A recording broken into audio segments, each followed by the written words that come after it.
Selamat pagi, Om Swastiastu, salam sejahtera untuk kita semua. Izinkan saya memperkenalkan diri, nama saya Prima Sanjiwani Saraswati Sudarsa. Saya merupakan salah satu staf dokter sekaligus pengajar di Departemen Dermatologi dan Venerologi Fakultas Kedokteran Universitas Udayana, RSUP Prof. Murah Denpasar, Bali. Pada kesempatan kali ini, saya ingin memaparkan mengenai mata kuliah yang saya ampu di bidang dermatologi dan venerologi, yaitu mata kuliah dermatologi, alergi, dan imunologi. Adapun garis besar dari pemaparan mata kuliah yang saya ampu, yaitu topik dermatologi, alergi, dan imunologi yang akan saya sampaikan pada kesempatan ini. Yang pertama adalah mencakup deskripsi mata kuliah, yang kedua adalah capaian pembelajaran mata kuliah, yang ketiga adalah materi pembelajaran, yang keempat adalah metode pembelajaran, yang kelima adalah sistem pembelajaran, dan terakhir saya akan menyampaikan video proses pengajaran berupa pembelajaran tatap muka di kelas dan kemudian dilanjutkan dengan pemberian keterampilan klinik secara langsung di samping pasien. Adapun deskripsi mata kuliah dermatologi, alergi, dan imunologi merupakan mata kuliah yang menjelaskan tentang penyakit kulit dan kelamin di bidang alergi dan imunologi dan telah disesuaikan dengan standar kompetensi dokter spesialis dermatologi dan venerologi dari Kolegium Dermatologi dan Venerologi Indonesia yang meliputi dasar-dasar alergi imunologi dari penyakit kulit dan kelamin, anamnesis dan pemeriksaan fisik terkait kasus penyakit alergi dan imunologi, tata cara penegakan diagnosis dan penata laksanaan kasus-kasus penyakit alergi dan imunologi, tata cara melakukan tes alergi serta interpretasinya, di mana pada kesempatan video pembelajaran kali ini saya akan menyampaikan mengenai uji intradermal alergi obat, kemudian melakukan konseling, pemberian informasi dan edukasi kepada pasien terkait penyakit dermatologi dan alergi dan imunologi. Capaian pembelajaran dari mata kuliah ini, khususnya subtopik tata cara melakukan tes alergi serta interpretasinya, adalah diharapkan peserta didik mampu melakukan tes alergi kulit, khususnya uji intradermal, obat, dan mampu melakukan konseling, pemberian informasi dan edukasi kepada pasien secara mandiri dan profesional. Materi pembelajaran yang akan saya sampaikan pada video pengajaran kali ini mencakup pendahuluan uji intradermal alergi obat, kemudian keuntungan dan limitasi uji intradermal alergi obat, indikasi, kontraindikasi, risiko, efek samping dari uji intradermal alergi obat, kemudian penilaian dan persiapan pasien, persiapan alat dan bahan, prosedur uji intradermal alergi obat, interpretasi, serta pasca prosedur dan konseling dan edukasi. Referensi yang saya gunakan pada video pembelajaran kali ini, khususnya mengenai uji intradermal alergi obat, adalah beberapa jurnal serta modul keterampilan klinis dari Kolegium Dermatologi dan Venerologi Indonesia dan panduan keterampilan klinis dokter spesialis dermatologi dan venerologi Indonesia tahun 2021. Metode pembelajaran secara umum untuk mata kuliah dermatologi, alergi, dan imunologi mencakup pembelajaran mandiri, pembelajaran tatap muka di ruang ilmiah, kegiatan ilmiah dan diskusi yang mencakup pembacaan textbook atau book reading, journal reading, presentasi laporan kasus, presentasi tinjauan pustaka, kemudian bedside teaching, praktek kerja dengan bimbingan dan mandiri, serta OASE yang merupakan e-platform dari Universitas Udayana sebagai wadah pembelajaran interaktif antara dosen dan mahasiswa.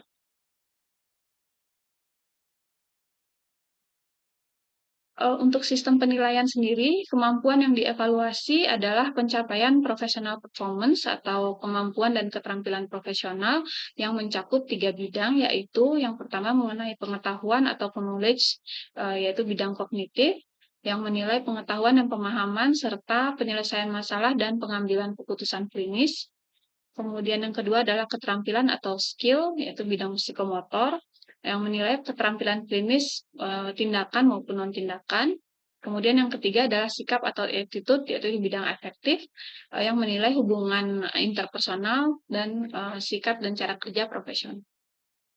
Dengan instrumen penilaian, antara lain berupa lembar penilaian case-based discussion, direct observational procedural skill atau DOPS, dan mini peer assessment tools atau mini-PAC.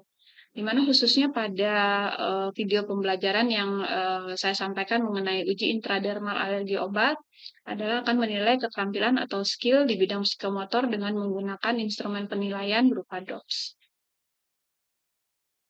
Mungkin demikian mengenai pemaparan mata kuliah yang saya ampu, yaitu dermatologi, alergi, imunologi, khususnya mengenai subtopik tes alergi yang pada kesempatan ini saya akan menampilkan mengenai uji intradermal alergi obat pada video berikutnya. Terima kasih atas kesempatan yang diberikan.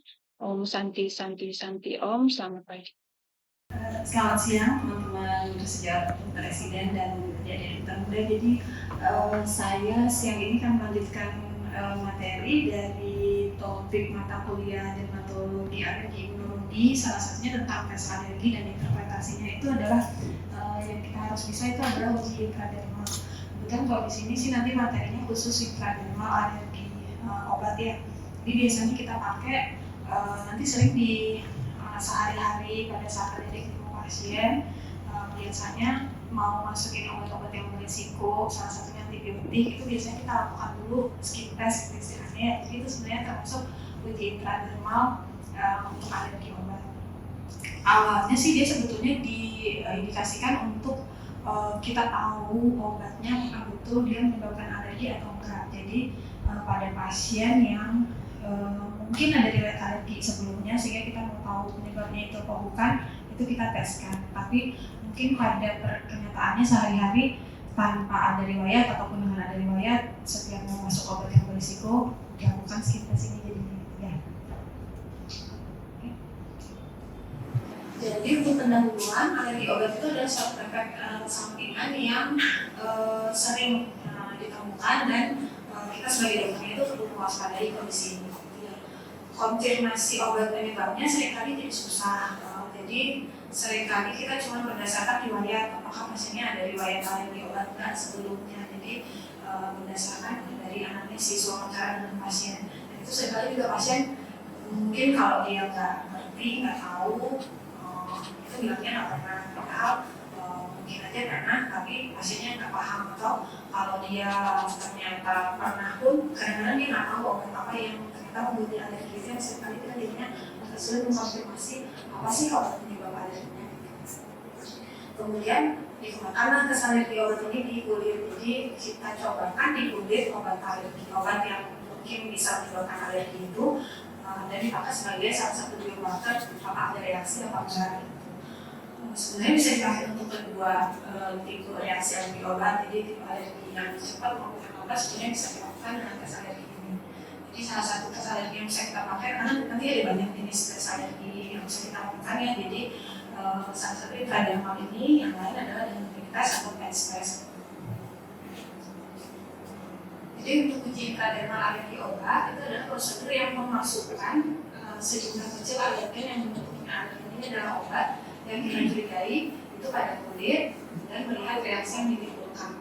Yang paling sering dilakukan dan banyak dipelajari adalah yang skin test penicillin. Jadi biasanya pasien yang alergi penicillin atau akan masuk ke golongan penicillin, itu kita lakukan skin test dulu. Ini yang paling banyak dipelajari dan yang paling sering dilakukan. Kelanjutannya selain penicillin sih akhirnya antibiotik lain seperti yang cephalosporin gitu juga akhirnya kita lakukan skin test antibiotik gitu ya. Jadi biasanya untuk mengambil reaksi yang lebih cepat biasanya kalau dengan skin test penicillin ini. Tapi selain antibiotik sebetulnya ini juga bisa dipakai untuk obat-obatan yang lain seperti obat kemoterapi, insulin, kemudian bahan tambahan obatnya atau eksiden. Karena kadang dalam obat itu belum tentu cuma bahan aktif obatnya aja, tapi bisa jadi ada bahan tambahannya. Jadi untuk tahu itu juga bisa dilakukan intradermal ini. Kemudian untuk serum dan antitoksin juga bisa dilakukan. Jadi keuntungannya dia murah. Jadi biasanya pasien udah beli obatnya sekaligus, terus habis itu dari obat itu kita bikin aksinya yang lebih encer untuk kita buat skin test ini, nggak ada biaya tambahan lebih banyak lagi. Kemudian hasilnya cepat, kan terutama untuk reaksi yang cukup cepat ini. Jadi begitu suntik dalam 15 menit kita bisa tahu hasilnya. Kemudian dia minimal invasif, kemudian dia tidak mempengaruhi jenis kelamin, umur, ras. Jadi siapapun bisa kita kerjakan dengan kalau dia memang ada reaksi itu akan menimbulkan reaksi yang memang alergi. Limitasinya sensitivitasnya rendah walaupun spesifitasnya tinggi, jadi kalau dia positif memang berarti lebih besar kemungkinan dia memang alergi gitu ya. Kemudian sulit menghindari reaksi yang tidak iritasi karena kita buat suntikan, efek suntikan itu sendiri kadang-kadang memicu reaksi juga di kulit, jadi kadang-kadang kita agak kesulitan untuk melihat apakah itu dia reaksi dari injeksinya atau reaksi karena obatnya. Kemudian sulit untuk mengetahui pasti struktur kimia penyebab, terutama itu kalau obatnya udah jadi dan di dalamnya itu mungkin ada banyak bahan obatnya, bisa jadi bukan obat aktifnya yang bikin dia alergi, tapi bahan pembawa yang lainnya itu kadang sulit kita tentukan. Jadi indikasinya kalau ada riwayat reaksi kita sebelumnya, jadi kalau pasien sudah ada riwayat reaksi alergi sebelumnya itu kami tidak tahu apa pemicunya, itu bisa kita lakukan tes interderma ini. Kemudian urtikaria kronik yang terjadi juga penyebabnya obat itu bisa kita lakukan. Kemudian pemberian obat sistemik beresiko itu salah satunya tadi misalnya antibiotik itu biasanya dia secara rutin dilakukan pada saat sebelum pemberian antibiotik. Kemudian kontraindikasinya kalau memang sudah pernah ada riwayat anafilaksi sebelumnya, jadi reaksi alergi yang berat itu kita nggak etis untuk dicobakan ya, jadi itu kontraindikasi. Kemudian pasiennya sudah diketahui memiliki reaksi hipersensitivitas terhadap si bahan itu, jadi kalau memang pasiennya sudah jelas alergi dengan penisilin gitu, biasanya kita nggak etis untuk nyobain lagi karena udah tahu dia gitu. Kemudian tanda hitamnya tidak stabil. Risiko efek sampingnya biasanya ada sensitisasi aktif, seperti tadi sulit kita menentukan apakah itu dia injection reaction atau memang reaksi alergi obatnya. Kemudian anafilaksi COVID menyerupai anafilaksis beneran, pseudogenik. Kemudian kalau udah pasien dengan COVID kadang-kadang ada asma atau kalau udah urtikaria ada laring, urtikaria sendiri kumat atau rinitis alerginya. Jadi untuk prosedur melakukan intradermal test ini biasanya kita akan melakukan pertama penilaian dan persiapan pasiennya dulu seperti yang tes alergi yang lainnya. Jadi kita harus memahami dulu pasiennya, identifikasi pasiennya, kira-kira perhatiannya atau konsepnya dan keluhannya dia itu apa. Kemudian kalau tadi ada kontraindikasi atau kondisi khusus itu perlu kita deteksi. Kemudian evaluasi penerimaan pasien terhadap risiko tindakan. Jadi pasien harus tahu risikonya tadi kira lebih akan seperti apa dan dia udah mengerti dan dia menerima kalau akan kita lakukan. Pada saat uji sebenarnya sedang tidak ada reaksi alergi yang aktif ya, jadi nggak ada ketika nggak ada neodym, pada area uji itu nggak ada resikulitnya. Itu lokasi uji biasanya nanti kita akan ambil di olahan perawati dengan bawah bagian dalam. Kemudian obat-obatan yang bisa mempengaruhi hasil itu sebaiknya dihentikan dulu atau kita identifikasi dulu dari pasiennya apakah ada riwayat menggunakan obat-obat yang bisa bikin hasil positif palsu itu seperti morfin, kodein, aspirin, beta blocker, inhibitor, dapagliflozin, atau yang bisa memberikan hasil negatif palsu misalnya antihistamin, epinefrin, efedrin, aminofirin, sama kortikosteroid, prednisone, dexamethasone, prednisone, dan antidepresan prisikrin. Jadi setelah kita pasiennya udah kita menilai, setelah kita siapin pasiennya, kita lakukan informasi, edukasi dan konseling ke pasiennya, dan pasiennya harus menandatangani form consent karena ini termasuk tindakan atau prosedur medis juga. Jadi kita tujuannya kita lakukan uji intradermal ini apakah dia memang kita mau tahu dia penyebabnya apa, seperti tadi pada kasus urtikaria kronik atau mungkin memang sebelum memberikan obat yang berisiko. Kemudian risiko efek samping tadi jadi dia harus bisa menerima, kemudian prosedurnya seperti apa, jadi mungkin akan dijelasin bahwa itu akan disuntik sedikit dan tidak nyaman, mungkin ya setelah itu mungkin berat kalau ada merah itu juga informasinya di info, kemudian lama waktunya kan akan nunggu dulu kurang lebih 15 menit sampai 30 menit, jadi akan perlu waktu. Kemudian kalau pasiennya setuju itu kita minta info konsennya ditandatangani. Kalau ada anak-anak yang di bawah 18 tahun kita tetap perlu minta info konsen dari keluarga atau orang tuanya. Terus kita sebagai dokter dan mungkin saksi nanti ada para medis itu kalau kita tahu juga. Jadi persiapan alat dan bahannya biasanya nanti obat yang berbeda akan memerlukan pengecekan yang beda. Jadi kita perlu siapin dulu bahan uji yang obatnya yang sudah di dalam slide gitu ya. Kemudian kita pakai kontrol negatifnya itu NaCl 99%. Kemudian spike 1 cc itu untuk uji kadar demamnya. Kalau untuk pengenceran itu tergantung obat yang mau diencerin dan pengencerannya seperti apa ya. Jadi yang kita pakai untuk uji kadar demamnya adalah spike 1 cc. Kemudian jarumnya jarum 26-27 G. Kemudian nanti untuk pelarut obatnya kalau tergantung obat yang kamu diencerin atau dipakai untuk uji. Kemudian sarung tangan, kapas alkohol, hammer, marker, penggaris, kemudian alat-alat untuk mengukur tanda kita pasien dan alat pedawat dan medis. Jadi prosedurnya pasien biasanya dalam kondisi duduk, jadi sebelum sekali mau konsen itu pasiennya posisinya duduk. Kemudian kalau dokternya menghadap atau dari samping gitu ya posisinya. Kemudian sudah diukur tanda vitalnya dan kita lihat lokasi kuncinya. Jadi kita observasi dulu, pastikan nggak ada lesi di daerah yang mau kita uji. Kita posisi pasiennya di atas 3 gitu ya, jadi biasanya di atas 3 namanya. Kemudian nanti dokternya persiapannya tadi sudah cuci tangan dan pakai sabun. Jadi lokasi ujinya nanti dibersihkan dengan alkohol 70%. Kemudian bahan ujinya yang sudah disiapin, kita pastikan nggak ada udara dalam spike ujinya. Jadi nanti bahan ujinya diinjeksikan intradermal itu 10-15 derajat angle spike-nya. Kadang sih dia lebih gampang kalau dia agak nempel sedikit ya kulit pasiennya. Levelnya si spike-nya itu ada ke atas. Jadi diinjeksi dengan spike 1 cc, jarumnya 26-27 G, itu levelnya ada ke atas. Jadi jangan ada sudut antara kulit dan si spike-nya, jadi jangan terlalu tinggi ngambilnya. Jadi ada antara gitu ya 10-15 derajat. Terus masuknya jarumnya nggak usah banyak ke dalam, jadi superficial aja. Itu disuntikan 0,02 sampai 0,05 mili sampai terbentuk vibrasi atau gelembungnya kurang lebih 2 sampai 4 mm sih biasanya kita harapkan. Jadi sampai ada wheel-nya gitu. Kemudian nanti setelah terbentuk wheel-nya, spike-nya ditarik, di sisa darahnya didesinfeksi, kemudian nanti gelembung atau wheel-nya itu dikasih tanda dengan marker, kemudian diukur.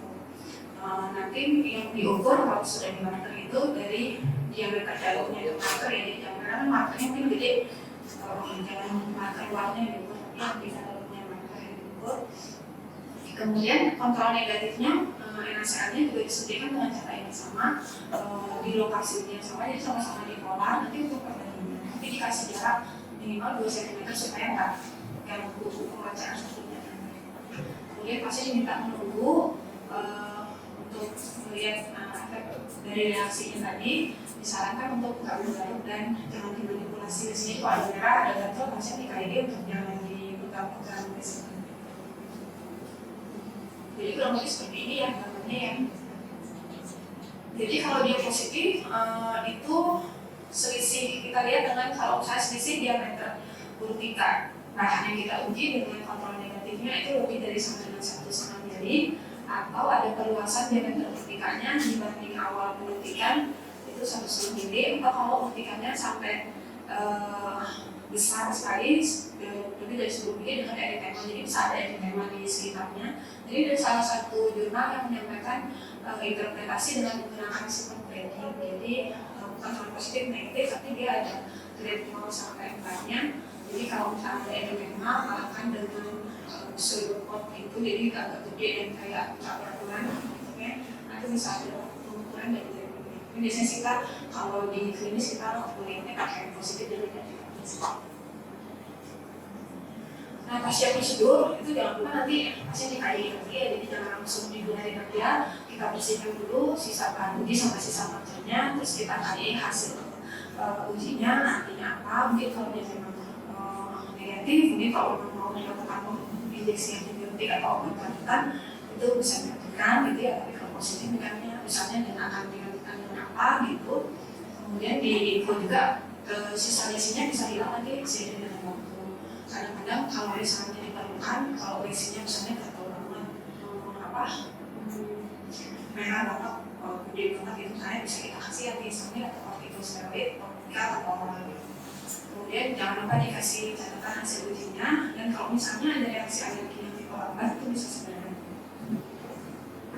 Jadi ini beberapa referensi yang kita pakai ya untuk kuliah uji pada kali ini. Jadi ada beberapa jurnal dan juga modul keterampilan klinis dan panduan keterampilan klinis untuk dokter spesialis gigi. Jadi mungkin demikian yang bisa saya sampaikan untuk materi tes alergi dengan khususnya untuk yang metode tes alergi yang tradisional ya. Pak, ada pertanyaan sebelum kita nanti mulai cobain kemana aja ya. Silakan berbicara.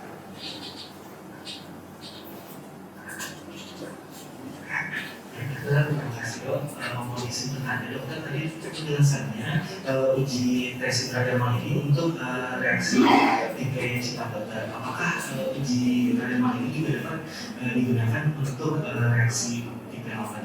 Terima kasih dokter.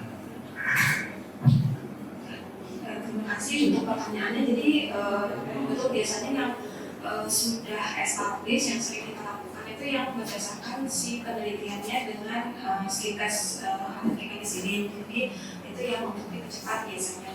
Tapi sebetulnya untuk yang tipe lambat ini bisa dilakukan uji intradermal ini. Cuma mungkin nanti kita memang perlu lihat case by case-nya. Jadi kalau yang tipe lambat kan ada beberapa mungkin kayak erupsi organ molekuler, dress, SJSN gitu, itu dia ternyata nggak semua memiliki hasil yang baik kalau misalnya dievaluasi dengan uji intradermal. SJSN karena dia reaksinya berat itu memang sedikit sekali penelitiannya dan dianggap tidak etis kita mencobakan pada pasien. Tapi kalau yang erupsi molekuler itu cukup unik, jadi metodenya kurang lebih hampir sama, tetapi pembacaannya jadinya setelah 48 jam, jadi nggak langsung seperti 15-30 menit seperti yang reaksi lebih cepat. Jadi dia akan dibaca lebih lama untuk reaksi yang pertama reaksi untuk kamunya. Kemudian kalau untuk FBG sama DRES ternyata kurang bagus hasilnya, jadi disarankan untuk pakai yang pakai SS, jadi yang tes alergi yang berbeda yaitu dengan SS. Tapi sebetulnya bisa dengan metodenya juga kurang lebih sama. Bisa menjawab ya? Baik dokter, mengisi sama dokter. Terima kasih. Ada pertanyaan lagi mungkin? Baik dokter, terima kasih. Saya dari Jovita. Mohon izin untuk menanyakan satu pertanyaan dokter. Untuk ada uji intradermal ini, apakah boleh sekiranya jika kita lakukan pada ibu hamil? Terima kasih dokter. Terima kasih dokter Jovita ya pertanyaan ini memang tadi termasuk di penelitian dan persiapan pasien itu kita perlu menilai apakah pasien dalam kondisi khusus gitu ya, termasuk kalau ada kehamilan sudah di intradermal ini sih bisa dilakukan pada ibu hamil untuk kehamilan. Mungkin pada praktek klinis juga pada pasien misalnya mau seksiu sesania, mau masuk obat antibiotik gitu biasanya juga dilakukan sih tes ini.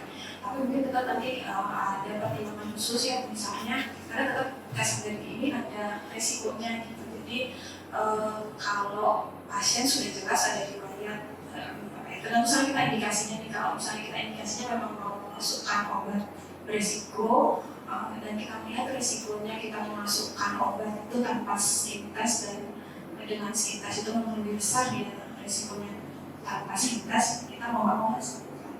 Tapi kalau misalnya pasien sudah jelas ada riwayat resiko alerginya, apalagi sudah jelas resiko saya dengan obat yang mau kita lakukan, atau riwayat misalnya untuk indikasi untuk kita tahu riwayat alergi obatnya dengan obat apa gitu, misalnya itu biasanya kita tunda. Jadi pada kehamilan biasanya tidak dilakukan. Jadi kalau mau tahu penyebab alergi indikasinya itu biasanya akan dilakukan setelah melahirkan.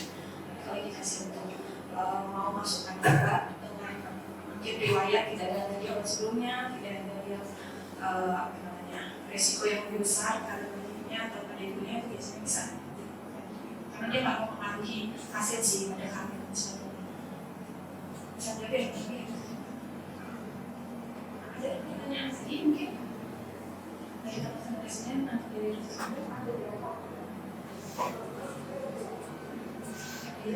Bunda cukup jelas materi kuliahnya, mungkin nanti akan kita lanjutkan kemana-mana. Jadi nanti ini kita mau melakukan tes alergi obat yang intradermal ya. Jadi nanti ini sih pasiennya sebelumnya sudah kita jelasin, sudah kita edukasi kemudian pasien sudah setuju, sudah tanda tangan inform konsennya. Jadi kita posisikan nanti kalau tesnya yang seperti ini, pasiennya duduk, kita ambil di lengan bawah. Ya. Sebelumnya sih dokternya sudah cuci tangan, kita pakai sarung tangan untuk persiapan dokternya, persiapan pasiennya sudah, habis itu persiapan alat dan bahannya itu kita pakai skat yang kecil, jadi pakai skat 1 cc, jadinya 2,5 Oke, ini sudah kita pasang. Ada bahan obat yang mau kita uji. Di sini kita mau uji jam dan 1 intensi uji. Itu udah diincerin. Sama satu lagi untuk kontrol negatifnya kita pakai NaCl. Terus nanti ada alcohol swab. Terus habis itu ada cek pembatas sama kalender. Jadi nanti prosedurnya seperti tadi kita cerita ya Pak ya. Jadi kita yang bersihin dulu. Nanti kita suntikin di sini. Ada 2 suntikannya. Jadi kita satu yang untuk kontrol negatifnya, satu memang obatnya. Oh ini beda? Beda. Jadi nanti habis itu kita tandain, kita tunggu 15 menit ya. Terus kalau dia ada misalnya merah, ada gatal, perih, jangan digaruk, jangan digosok ya Pak ya. Kita tandain.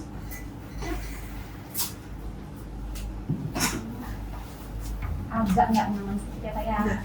Kita pastiin dulu sih lokasi ujinya tuh nggak ada lesi kulitnya supaya nanti nggak bingung deh. Ya, cari posisi yang ada dulu Pak. Kalau mau masuk bilang mana? Ya, siap. Jadi nanti pada saat mau masuk kita jadi ini kan ACR-nya untuk kontrol negatifnya. Jadi nanti dia jarumnya masuknya superficial ada negatifnya. Jadi nanti dia jarumnya masuknya superficial aja, levelnya naik. Jadi ujung jarumnya. Pak, yang suntik itu ya Pak ya, berasa sedikit.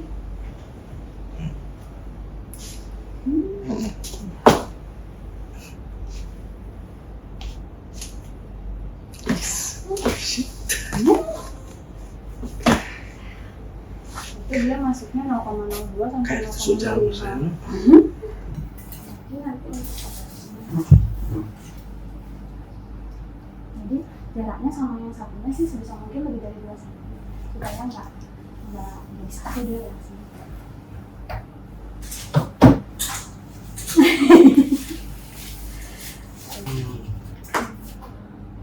Sakit ya? Lumayan, kayak ditusuknya. Iya.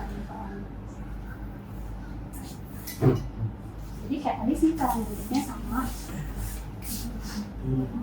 Mau bersihin dulu, betonnya ke atas, mau ke bawah. Boleh drama tadi sama? Iya, bisa. Nanti kita sama. Iya.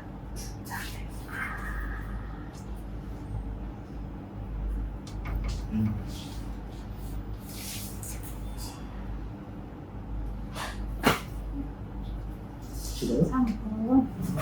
Es krim. Kecil, es krim. Jadi habis itu kita makan. Bismillahirrahmanirrahim. 12 menit. Kita makan yang NaCl. Sudah makan yang obatnya.